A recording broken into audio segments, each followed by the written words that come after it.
What is going on out there, peeps? All right, so a couple of cool, one good video to talk about gold and silver, but also another article that I found is very interesting. Very, very interesting regarding this October IMF meeting.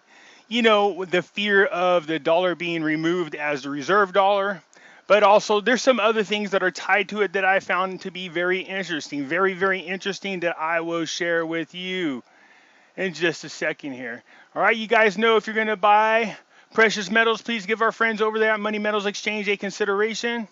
The link is in the description. If you buy more than $100 worth of precious metals for your first time, use promo code Pimpy, P-I-M-P-Y, and you will get a free half ounce of silver. If you already did that, there is no more free half ounce for you. For those of you who are not here in the United States, look down in the description under my videos because there are links for other places where you can buy precious metals if you're outside of the United States, okay? We have Pimpy's Investment Chat, same name as the YouTube channel. Over here, we do talk about investment opportunities, gold, silvers, cryptocurrencies, as well as foreign currency investments. No politics. Bring that over here. The hidden things in front of your eyes. You can talk about politics here. Politics, QAnon, NESARA, GESARA, current events, the whole 9 yards. Just respect one another. If you don't have Facebook, yeah, I got Twitter. The link is in the description. Come on over there and join me there if you'd like. Okay? So again, I'm paying attention to what a lot of these people are monitoring. A lot of these people go onto the comics, all right, where they keep, or the comics, wherever they keep, they store a lot of precious metals there. And so this guy's saying something that I thought was very interesting that I want to share with you, but I also want you to hear what he's talking about as far as the scarcity of precious metals, because this weighs in big. I told you guys way back when we first started getting this a few months ago, some of you were able to jump in on that bandwagon. I think we're way ahead of the curve, like way ahead of the curve. So just keep stacking, all right? So listen to what he has to say. Little formal presentation here, which goes into the big changes we've seen in the gold market and the silver market over the last year. And I'll start into that, and you want to cut me off, just cut me off. But some of the changes we've seen, the big changes in the gold and silver markets this year, they seem to suggest an increasing tightness in supply. And some of us think these changes suggest the implosion of the long-standing fractional reserve derivatives-based gold and silver banking system. I wanted to go through a few of them. First, of course, the gold and silver futures markets of the New York Commodities Exchange, the COMEX, have been transformed from almost entirely paper or derivatives markets to largely physical markets with huge offtakes. That's big, because mostly they deal with paper, and now they're actually picking up and transporting large amounts of precious metals. That's a little bit different than their normal duties. Like before, we tell people, stay away from paper ownership of gold and silver. You want to have the physical gold and silver. So COMEX has pretty much changed its normal operation from being mostly paper to now actually picking up and delivering precious metals, which is a huge difference. Meanwhile, the London gold and silver markets are having trouble delivering metal. Our friend, the London metals trader Andrew Maguire, says it's impossible to get timely delivery of gold and silver purchased in London these days, and that the quoted prices there are very misleading. They're only nominal prices. They're not capable of bringing forth real metal for delivery. A few weeks ago, the COMEX quietly implemented a vast explosion of the eligible mints of gold bars acceptable for gold futures contract delivery. Some of those mints. Remember, they had 46 reliable dealers that they got their precious metals from. Remember that? And then all of a sudden it increased to like 147, 148. So it was huge. So they increased the number of people that they call on to get their metal from.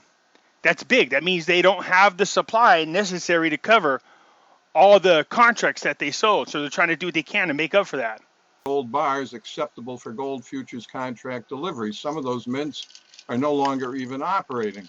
Of course, that suggests they're having a hard time getting their hands on real metal. So again, I just want to make sure you guys understand what he's saying. So some of those newly added mints to the COMEX that's supposed to be supplying them with the precious metals that they need don't even operate no more. They're not even in business. They don't. What he's saying, that suggests that it can't come up with the necessary supply that is in demand. There's a shortage on precious metals. This is good for those of us who are holding on to it. Volatility in the gold and silver markets has increased dramatically, but the frequent smashdowns in these markets no longer have much effect. Nope. Okay. Again, I'm going to keep interrupting because it's important. Remember, I told you you're going to see a lot of ups and downs. This is what these people do. They manipulate the price. They try to scare amateurs. They try to scare speculators into giving up their inventory of precious metals because people panic. I mean, you know, we seen what happened when the first dip came out. I get on there and make a video to tell people to expect this kind of stuff. Okay, there's always going to be this volatility in the market because it's manipulated. And make no doubt about it, they're going to give it a good, he said smack again. We talked about this, but they said smack before. You're going to see a huge smack, I think, on gold and silver. But for those of you trying to hold out, hoping and thinking you can get precious metals when it gets real cheap, you know, just be careful because, you know, if there's a shortage, don't think you're the only one who's thinking about buying on a huge dip. All of us are. That's why people say, Pimpy, should I time? No, don't time it. Just buy it now. Even if it goes down, don't sit back and go, man, I could have got more. No, you can't do that, man. Just don't do that because you just keep adding. That's all you got to do. Stop worrying about where the price is right now. And the reason for that is we know that is not the real price. And we also know it's not going to stay there. It's absolutely not going to stay there. Okay? So that's why, you know, when it goes up and down, you know, $5, $6, $7 for silver, you know, $50, $60, $70 for gold, it's not that big of a deal. It's not. I know it is if you're new to this, but it's not. But did you hear what he said? So even manipulating the prices, they're having a hard time scaring people out of the market because they're wise. Investors are smarter now. So instead of getting scared, they're like, I'm not falling for this. Not only am I not going to sell what I have, but I'm actually now going to add it to my stack, cost average, okay? When you buy really low on a dip, the overall cost for all your silver lowers if you think cost average. I did a video explaining that in detail how that works, all right? So I love this because I think, like I said before, people are wiser now because they have a lot more access to information. People pay attention to YouTubers. People pay attention to, they have access to all this information. They read, they see articles, they listen to other individuals. You know what I mean? And we have Facebook groups to talk about this stuff. All right, so everybody's wiser and they're smart. They're not falling for these tricks.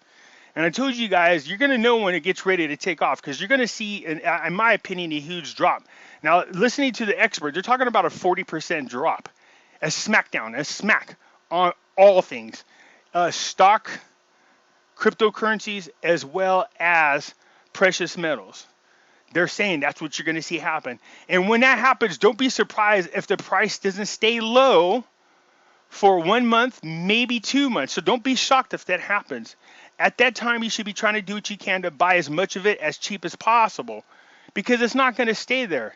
It's at that time, and that's what these historians who talk about what's happening in the market, the trends that happen to gold and silver, this is normal. This is what happens, and then all of a sudden it skyrockets. I showed you that one video. In 18 months, what happened? They had silver, or no, it was gold. Gold was at $50 an ounce. Boy, wouldn't you like to be back there? $50 an ounce. And then it quickly went up to about 200, I think it was, an ounce in like a couple of months. Then it dropped really quick, right back down to about 150. It lost about $50 in a short period of time. People panicked, of course. And then it turned around and skyrocketed up to $5.50 an ounce. All this within 18 months. So you see, that's what I'm saying. Be prepared for these types of roller coaster moves. Okay, we know what happened since then.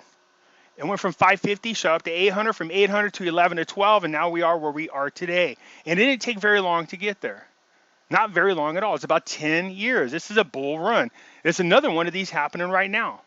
All right, so you're in the right place at the right time. The reason why I'm telling people right now to stock up on silver because the ratio in exchange for silver to gold is way too high. Right now is the best time to buy silver. Then as the gap closes, the ratio gap closes, then you can exchange. Somebody will exchange you.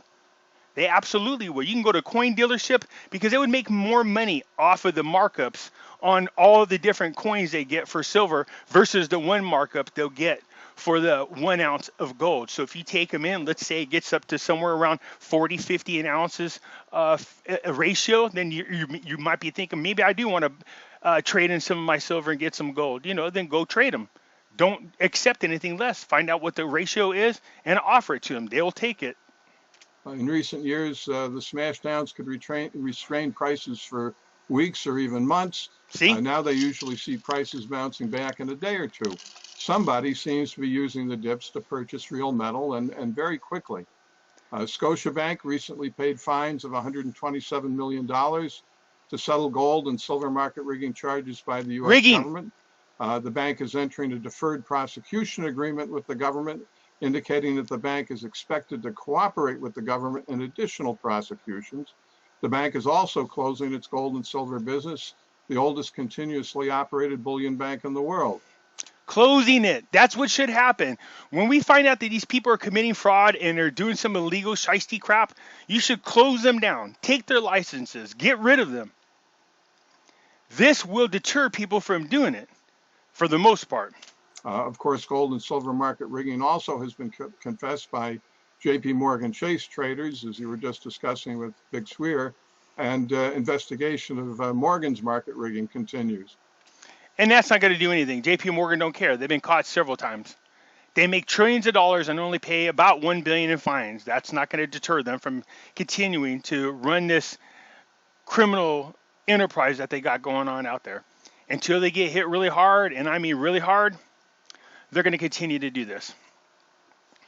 Our friend Ronan Manley of Bullion Star, who spoke here yesterday, has reported that the exchange-traded fund GLD appears to be storing increasing amounts of its gold at the Bank of England, though the fund's prospectus requires the fund's metal to be immediately transferred to the vaults of the fund's own custodian, HSBC. This suggests that GLD is increasingly using borrowed central bank gold to balance its accounts. Intervention in the gold market by the Bank for International Settlements, which is monitored every month by Goddess consultant Robert Lambourne. They told you, I showed you a video where the central bankers are meeting, like I think it is once a week right now, to discuss the manipulation of the gold and silver markets. What they're trying to do, let's just be honest, they sold more contracts for gold and silver than they physically had. So all these little tricks that they're doing right now is just their way of trying to hurry up and make up for the shorts, okay? So this is how they do that. But once they feel like they're in a good position, these things aren't going to happen anymore. You're going to see the price of gold and silver shoot up. Has reached its highest level in the last 2 years and possibly the highest level in the bank's history. The BIS functions as an agent or broker for its member central banks in purchasing, lending, and swapping gold among its members so the metal may be applied to gold markets that are under stress. In doing so, the BIS provides camouflage to the interventions of its member central banks so they do not have to transact directly with bullion banks and run a greater risk of being exposed publicly. Do you hear that? They're running interference. As usual, hiding everything from the public. Anyways, I just wanted to show that little part of this video. You can see there obviously is not enough precious metals out there, and banks are panicking. And even when they try to manipulate the market, nobody's falling for those tricks anymore. Holders of precious metals are a lot more wiser. All right, so anyways, I wanted to show you this article because this is really interesting to me. We all know that the IMF meeting that's coming up here sometime in the middle of October. There's a lot of talk. We know around the same time, 17 banks are going to be launching their own crypto token. We know this. We know somewhere in the neighborhood of like 70% of all the banks are already working on their own tokens. We know there's a threat of the US dollar being removed as from its reserve status. I mean, there's all this talk. Again, this is beneficial to individuals who have precious metals. But this article goes on to say something which is really interesting. It talks real quick in here about, just quickly, it just says, crypto has many problems of its own. Bad user experiences, unsustainability transaction fees, and inability to assess risk in the face of unyielding innovation. But until this year, I doubt anyone would have suggested that the interdependence on the US dollar was one of them.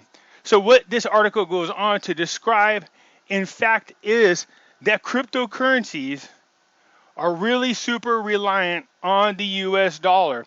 As a matter of fact, the MakerDAO token is pegged to the US dollar.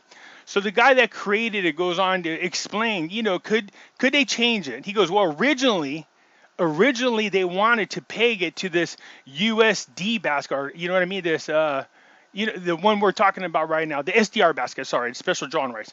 So they wanted to first peg it to the International Monetary Fund's Sdr basket, which serves as a unit of account between IMF nation-states members. The IMF derives SDR by bundling and carefully weighing 5 major currencies, including the yuan, euro, pound, and the yen. Don't forget the US dollar. Okay? So the USD was chosen in the end because people think in dollars and not SDRs. So the guy asked, could this be changed? He said, of course it does. It takes a little time to change it. But here's the problem with that. You see, the people around the world are more comfortable and more knowledgeable about the US dollar, period. Trying to change it, you could. He said you could create something like, we have the MakerDAO one, but he said the DAO, the yuan, the DAO, British pound. You can make all these different types of stable coins without a doubt. It's not hard to do. You can create these things. All right, you can see Euro DAI, Yen DAI, you know what I mean? All these different things. But it would take time, he said, for it to be building and building up. But he, in his opinion, the guy that created, his name's Conti, he said, in his opinion, probably is a better move. So instead of pegging it to the US dollar or pegging it to the SDR basket, each currency should create their own type of, like Euro DAI, the Yen DAI, their own Maker DAI cryptocurrencies, a stable coin. And he said, the reason for that is this, because people are going to have a hard time letting go of the paper dollar. They won't let go of that currency. And that's already become a problem within the people talking at the IMF. So the idea, which I love, and I told you I would support if this is what happened, the idea is each dollar create their own type of token. Like I just showed you right there, the Yen DAI, the Euro DAI, so that they can exchange. So they would have a cryptocurrency that they could use to do their transactions online or wherever they need to do it, cross-border payments, the whole 9 yards. It's done quicker. But then they would have an opportunity then when wanting to go ahead and exchange their cryptocurrencies for their local currency. So I like that idea. He says, so it's going to be backed. So the particular stable coin is actually pegged to each country's own currency instead of relying on a basket of currencies or just the US dollar. Again, they're already talking about, there's a lot of threats against US dollar being a reserve dollar, but this would be one way to fix all of these issues. So I like this, and I thought it was pretty interesting because, again, I told you, I'm not a big fan of cryptocurrencies. I don't want to go 100% digital, but I wouldn't have a problem if they found a way, which this article is talking about, where you could create, each country creates their own type of stablecoin of their own currency that people can go in and exchange their cryptocurrencies for their regular currency, which should be an asset-backed currency. Go back to the gold standard. So anyways, I thought this was interesting, and the reason for that is, again, I told you I'm not a friend of cryptocurrencies, but I do like what this guy's talking about. In here, they are talking about, again, the US dollar being removed as a reserve currency. All right, so there's a lot of stress going on in there, but according to Conti, he didn't believe that was going to happen. He said because the world relies way too much on the US dollar. So we will see, again, another article slightly touching on two subjects that we know are going to happen here in October. 17 banks launching their own stable currency, and the talks about whether or not the U.S. is going to be removed from the SDR basket, which, again, I think Trump wants to do that. So we're going to find out. Being removed from the SDR basket and losing its status as the international reserve currency. All these things are not small at all. All of these are major, major things, all right? And again, it affects what's going on with gold and silver. That's why we watch it intently. I just wanted to share this with you because I think it's cool what this guy, Conti, is talking about. That I would agree with. And so he thinks that's the kind of negotiations that are going on right now behind the scene. Because some of these people are already in position. He said it wouldn't take very long, maybe weeks, maybe months, for them to create their own type of token that reflects their own currency. He said some people are further along than others, so the ones that are way behind it might take them a year, but it could be done. All right, so if that's the case, and this becomes what their goal is, I don't think they're going to remove the U.S. dollar as the international reserve dollar. But having said that, I think Trump's already made it perfectly clear that his intent is to move us from the SDR basket. So, definitely interesting, you guys, and I'm glad that you guys are taking part in a lot of the comments, asking a lot of good questions. Inside the groups, you guys are asking a lot of questions. I told you we're way ahead of the curve. Obviously, these banks know something's going on. All the banks are jockeying for position to pick up physical gold and silver. That's for a reason. A lot of these other banks and the comics are trying to do what they can to make up for all the contracts that they sold. And they have, 1,000 contracts for every 1 ounce of gold. Man, they have a lot of making up to do. So we will see. Again, don't be tricked by what you see on the market. If it drops down and stays there for a little while, this is what they do. And I like what that guy said. People aren't falling for that anymore. And you shouldn't either. So we're ahead of the curve, you guys. So smile. Don't pay attention to what the price is. We're in this for the long term. But again, I am anticipating some pretty decent jumps here in the very, very near future this year. So we'll see, all right? All right, I'll keep you guys informed as it comes up. I just wanted to share these two things. I will leave the links in the description for you guys to enjoy in case you want to come check it out on your own. That's it for now, you guys. Hit the thumbs up button. If you're not a subscriber, please do so because when you do, helps out the channel, and I surely do appreciate it. And I'll catch you later.